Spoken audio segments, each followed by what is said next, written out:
teruskan bersama kami. Berbalik kepada perbincangan kita pada kali ini, yaitu di dalam ayat Bala qadirina ala an nusawwiya banana. Seperti yang saya nyatakan sebelum ini, al-bananah ialah ujung-ujung dari manusia.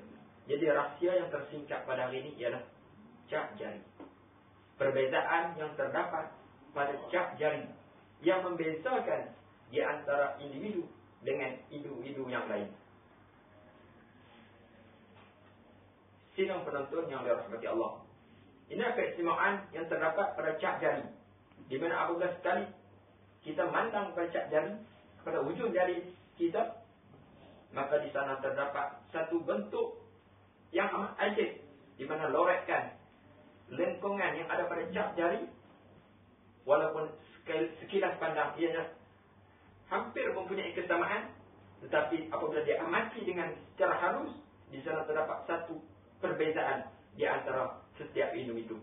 Inilah keajaiban yang terdapat pada penciptaan manusia. Dengan meneliti penciptaan seperti ini, pasti akan mengundang kekaguman dan keajaiban kepada penciptaan Allah Subhanahu wa ta'ala.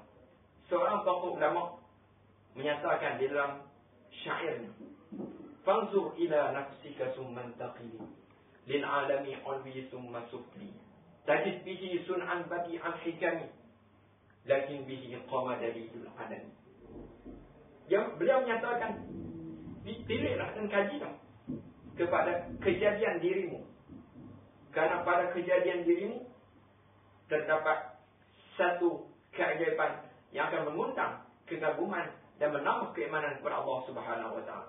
Kemudian pilihlah il alamin ulwi, pandanglah kepada alam yang sebelah atas, melihat planet, melihat bulan, matahari, dan kejadian astronomi dan cakrawala. Kemudian berpindah melihat kepada penciptaan bumi, laut, dan segala apa yang terdapat di dalam laut. Semua ini semua terdapat kehebatan. Tajid bihi sun'an badi'an hikami. Terdapat kehebatan penciptaan Allah Subhanahu wa ta'ala. Apabila menyebut tentang cap jari, saya teringat satu tafsiran yang telah dibuat mengenai kejadian jari manusia. Ini supaya kita dapat kongsi bersama pada sidang penonton. Apabila kita lihat kepada penciptaan jari manusia, kita lihat pada yang dekat pada manusia, penciptaan jari manusia, mandakan ulama yang menyatakan fanzur ila nafsika. Apabila kita melihat kepada kejadian jari manusia, di sana terdapat satu keajaiban, hikmah yang cantik yang Allah jadikan pada jari manusia. Apabila sekali kita memandang jari manusia, setiap jari mempunyai keistimewaan masing-masing. Dan setiap jari tidak boleh mendakwa mereka mempunyai kelebihan masing-masing. Karena setiap jari mempunyai kelebihan masing-masing. Tak boleh mendakwa kata aku lebih hebat, aku lebih baik kejadian. Tidak. Sebagai contohnya, tamsilah yang kita buat, ibu jari, dia mendakwa kepada rakan-rakannya. Dia kata, anak orang cakap anak sikit. Dia kata, anak ni lebih hebat daripada yang lain. Sebab apa pula? Anak-anak muda dia tanya, sebab apa? Dia kata, aku dah ibu. Aku ibu. Kamu panggil aku ibu. Dan aku lebih besar. Dia kata, anak lebih besar. Apabila dia dakwa sebegitu, pasti ujung jari pun, jari telunjuk, dia juga boleh mendakwa. Dia kata, anak lebih hebat. Segala arahan macam mana nak diperintahkan, adakah begitu ataupun begitu? Lihat sinar melurus kilat. Mana setiap jari ada kelebihan. Juga jari tengah, dia tengah jangan. Tak apalah, saya ni dah lah yang ketiga, tapi saya pun ada kelebihan. Dia kata, kalau ukur begitu, siapa yang lebih tinggi? Nak buat sinar melurus kilat. Hikmah yang Allah ciptakan pada jari. Jari mana? Dia juga boleh mendakwa. Dia kata, anak ni yang keempat dan dekat ujung. Tapi kalau kita nak sarung cincin tu, Nak tong kat mana? Kat sini kan? Kat sini kan? Tidak, di sini. Pada saya kata. Kata. Dan anak jari pun boleh dakwah. Dia kata, ya, saya ni yang terakhir. Saya ni kecil. Nak bandingkan kamu yang berempat, tapi saya juga ada pilihan. Mana dia tak? Tuan saya ni dah berkata telinga sikit. Semua masuk telinga. Nak dikorek begitu. Pasti digunakan saya. Ini nampak dalam Islam.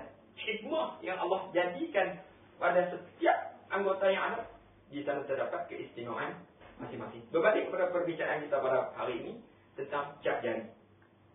Di mana sekali kita pandang jari kita masing-masing, maka kita akan dapati lorekan pada jari berbeza di antara individu-individu. Sehingga kan pasukan polis apabila berlaku jenayah, bagaimana mereka mengesan penjenayah tersebut? Tidak lain dan tidak bukan, mengesannya cap jari, pasti mereka akan dapat menyelesaikan kes jenayah. Ini keistimewaan.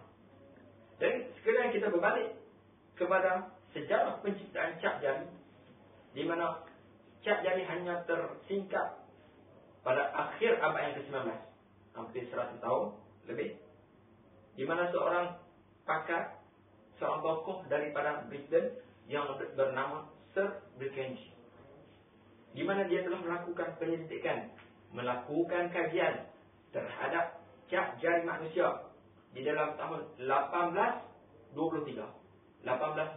Masihi. Dan dalam kajian yang bersungguh-sungguh yang beliau laksanakan, dia jalankan, akhirnya beliau mendapati satu perkara yang cukup ajaib. Dan akhirnya beliau membahagikan bahawa kepada 8 jenis cap jari. Dan selepas penemuan tersebut, dalam tahun 1860 Masihi, cap jari digunakan oleh pihak kerajaan Britain untuk mengesan dan menentukan identiti banduan di negara tersebut. Dan selepas 20 tahun berikut, Berkendji ini dia tak tahu saja. Dia terus melakukan kajian, penyelidikan tentang perbezaan yang ada pada cap jari manusia. Dan selepas 20 tahun berikutnya, beliau telah menyatakan bahawa cap jari merupakan satu cara untuk mengenali identiti manusia, identiti setiap individu. Dan pada tahun 1892, beliau telah menyatakan dan mendedahkan dalam kajian berikutnya bahawa tidak ada satu pun individu yang mempunyai cap jari yang bersamaan dengan individu yang lain. Alangkah hebatnya penciptaan Allah Subhanahu Wa Taala. Benda yang sehalus cap jari, ujung jari, mampu Allah Subhanahu Wa Taala membezakan di antara setiap individu. Dan perkara lain menarik, apabila kita melakukan untuk mendapatkan pengenalan identiti kita pada apa? Pengenalan contoh, letakkan cap jari. Dan setiap individu letakkan 2 cap jari. Mengapa sekali kita berfikir, mengapa tidak dijadikan cap muka? Ambil muka letak tu, cap di muka tu sebagai pengenalan? Tidak. Sebagai cap jari jadi identiti utama. Tidak dijadikan muka. Mungkin di sana terdapat kesamaan antara individu di sudut palsuwa. Sekarang tu terkadang kita jumpa muka semacam orang kampung aku saja ni. Ada kesamaan di sudut muka. Tetapi cap jari sedikit pun tidak ada perbezaan. Bahkan penyelidikan, usaha yang dilakukan oleh pakar-pakar yang mengkaji, memang tidak terdapat persamaan sama sekali. Sidang penonton sekalian, dalam sejarah cap jari juga ada seorang tokoh lagi. Seorang tokoh lagi yang berusaha untuk mengkaji tentang kepelikan, keajaiban, perbezaan yang terdapat pada jari manusia. Iaitu tokoh yang bernama seorang warga Scotland yang bernama Sir Edward Henry. Di mana dia juga melakukan kajian seperti mana Berkendji tadi. Dan akhirnya beliau telah menyusun satu sistem untuk menyusun dan menghimpunkan cap-cap jari manusia. dan akhirnya menamakan sistem tersebut dengan nama beliau sendiri. Ini sifat manusia. Dan menamakan dengan nama beliau sendiri. Dan dalam kajian tersebut, dia berbeza sikit dengan Genji, di mana dia menemui dengan 8 jenis cat jari manusia. Dan setelah 100 tahun lebih, di dalam sejarah penyusunan dan pengumpulan cat-cat jari manusia di seluruh dunia, di sana tidak ada satu pun kesamaan pada cat jari manusia. Dan sehingga kini kita merasakan cat jari manusia merupakan cara yang paling terbaik untuk menentukan identiti setiap individu. Karena kemungkinan untuk berlakunya kesamaan antara seorang individu dengan individu lain.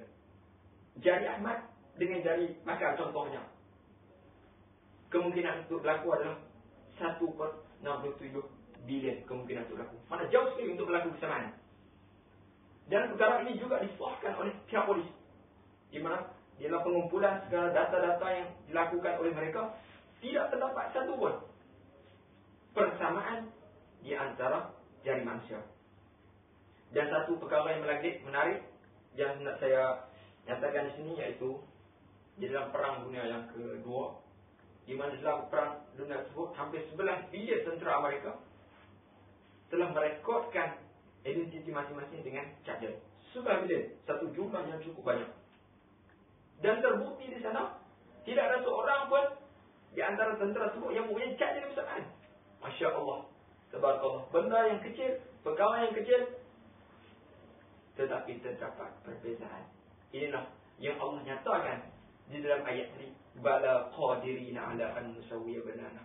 Allah telah nyatakan, kami bukan setakat tulang, bukan setakat kulit, bukan setakat muka mampu kami kembalikan seperti mana keadaan mereka di dunia, bahkan hujung dari manusia juga kami mampu untuk menyusun semula.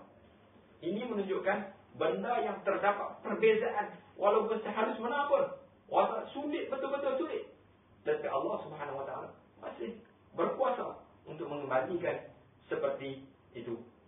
Dan kita akan kembali selepas ini.